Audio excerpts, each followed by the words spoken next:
Welcome students. Today we will start with the next topic, that is chemical properties of non-metals. तो chemical properties of non metals के under में हम सबसे पहले करने जा रहे हैं नॉन मेटल प्लस ऑक्सीजन। तो यहां पर हम नॉन मेटल को ऑक्सीजन के साथ रिएक्ट कराएंगे and it will make non metal oxide. तो हम इसके अंदर सबसे पहला नॉन मेटल लेते हैं sulphur. Sulphur is a non metal. I will react it with oxygen. Oxygen के साथ रिएक्ट करने पर यह बनाएगा सल्फर डाइऑक्साइड। अब इसकी सिंबल इक्वेशन कर लेते हैं। ये मैंने वर्ड इक्वेशन लिखी है, अब हम इसकी सिंबल इक्वेशन लिखेंगे सिंबल्स की फॉर्म में और फॉर्मूलाज की फॉर्म में। तो सल्फर का सिंबल है S और इसे हम रिएक्ट कराएंगे ऑक्सीजन के साथ, because oxygen is a gas, so O2। और ये इसके साथ रिएक्ट करने पर बनाएगा सल्फर डाइऑक्साइड, तो SO2। तो ये हो गई reaction of non metal with oxygen. अब जो हमारे पास ये नॉन मेटल ऑक्साइड आया है सल्फर डाइऑक्साइड, क्योंकि ये नॉन मेटल ऑक्साइड है, तो अब हम करेंगे कि इसका नेचर कैसा होता है। तो nature of non metal oxide, तो नॉन मेटल ऑक्साइड का नेचर होता है एसिडिक। अब हम कैसे पता लगाएंगे कि ये एसिडिक होता है? अगेन द सेम प्रोसीजर जैसा हमने लास्ट टाइम किया था मेटल ऑक्साइड्स के साथ। तो इसके लिए भी सेम प्रोसीजर करेंगे। जो हमारे पास ये नॉन मेटल ऑक्साइड आया है, इस नॉन मेटल ऑक्साइड को हम वाटर में डाल देंगे। तो जैसे ही हम इसे वाटर में डालेंगे तो ये हो जाएगा, ये बन जाएगा इसमें कोई एसिड। तो अब आपके पास जो नॉन मेटल ऑक्साइड है यहां पर सल्फर डाइऑक्साइड, इसे आपने वाटर में डाला। वाटर में डालने से ये बन गया एसिड, और एसिड है यहां पर H2SO3। इस एसिड का नाम है सल्फ्यूरस एसिड। तो ये जो सल्फ्यूरस एसिड बना है, अब हम क्या करेंगे, इस सल्फ्यूरस एसिड में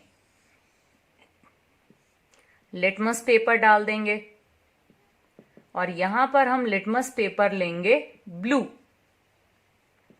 तो ब्लू लिटमस पेपर में को हम जैसे ही H2SO3 में डिप करेंगे, ये हो जाएगा रेड। और आपने पढ़ा है ब्लू लिटमस जब रेड टर्न हो जाता है it means it is acid. तो ये हो गया हमारा नेचर ऑफ नॉन मेटल के लिए टेस्ट। नेक्स्ट है अब नॉन मेटल्स का रिएक्शन विद वाटर। तो नॉन मेटल्स वाटर के साथ कोई रिएक्शन नहीं दिखाते हैं, so the equation will be non metal plus water will give no reaction. Next अब हम करेंगे नॉन मेटल का रिएक्शन विद एसिड। अगेन इसमें भी मैंने यही लिखा है, when non metal reacts with acid it gives no reaction. तो यहां पर भी कोई रिएक्शन नहीं होता है। लेकिन कुछ ऐसे नॉन मेटल्स होते हैं like sulphur.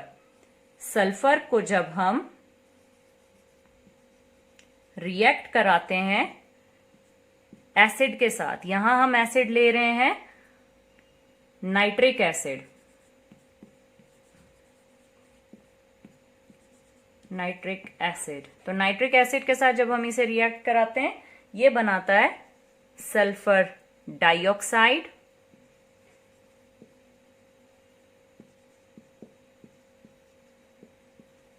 Plus nitrogen dioxide, और साथ में बना देता है वाटर।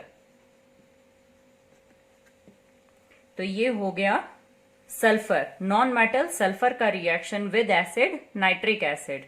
तो यहां पर ये पर्टिकुलरली नाइट्रिक एसिड के साथ ही एक्ट करता है।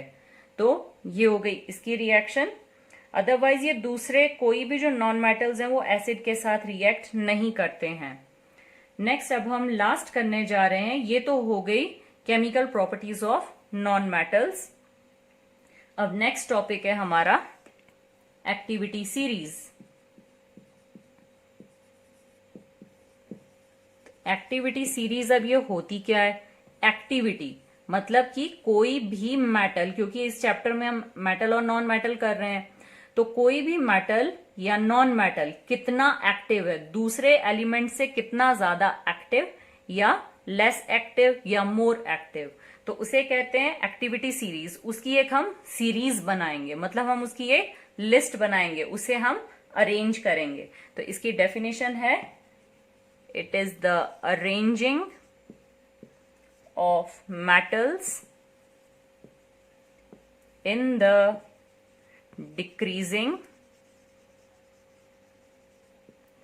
order of their reactivity।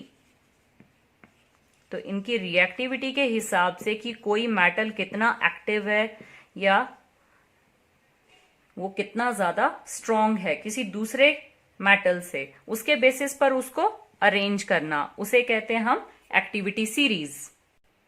तो ये है एक्टिविटी सीरीज। इस एक्टिविटी सीरीज में आप देख सकते हैं मैंने ऊपर से नीचे तक कुछ एलिमेंट्स को एक सीरीज में लिखा है, एक अरेंज करके इन एलिमेंट्स को मैंने लिखा है। तो इसमें सबसे टॉप पर है लिथियम, लिथियम का symbol Li, potassium K, sodium का symbol Na, calcium Ca, magnesium Mg, aluminium का Al, जिंक Zn, आयरन का सिंबल Fe, लेड का Pb, hydrogen H, copper Cu, mercury Hg, silver का सिंबल Ag, गोल्ड का Au और platinum Pt। तो ये हो गए एलिमेंट्स के सिंबल। तो इन एलिमेंट्स को हमने ऊपर से नीचे की तरफ को अरेंज किया, और आप एक एरो भी देख रहे हैं जो मैंने डाउनवर्ड डायरेक्शन में लगाया है, और यहां लिखा है डिक्रीजिंग ऑर्डर ऑफ रिएक्टिविटी।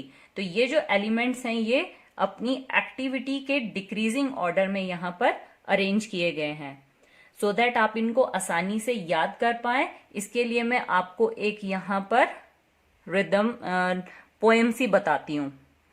इसमें आप इसे याद करेंगे ऐसे, लीची की नाक काली, मगर आलू नाराज। यहां पे नाराज को उल्टा पढ़ लेना, नाराज। फिर पब्लिक है करप्ट। इसको इसी तरह से हम लिखेंगे शॉर्ट फॉर्म में, जैसे आप व्हाट्सएप वाली लैंग्वेज लिखते हो, हम उसी लैंग्वेज में लिख रहे हैं। करप्ट, हंग्री, हम कोई प्रॉपर स्पेलिंग्स नहीं लिख रहे, एंग्री और पटाखा। तो आप इसे ऐसे याद करना, लीची की नाक, लीची की नाक काली, मगर आलू नाराज, ये उल्टा पढ़ना है। फिर पब्लिक है करप्ट, हंग्री, एंग्री और पटाखा। इस तरह से आप याद करेंगे तो आपको ये पूरी एक्टिविटी सीरीज याद हो जाएगी, और ये एक्टिविटी सीरीज आपको अभी नेक्स्ट जो हम रिएक्शंस करेंगे उसमें काम आएगी। So you must remember it, इसे अच्छे से याद कर लेना। That's all for today.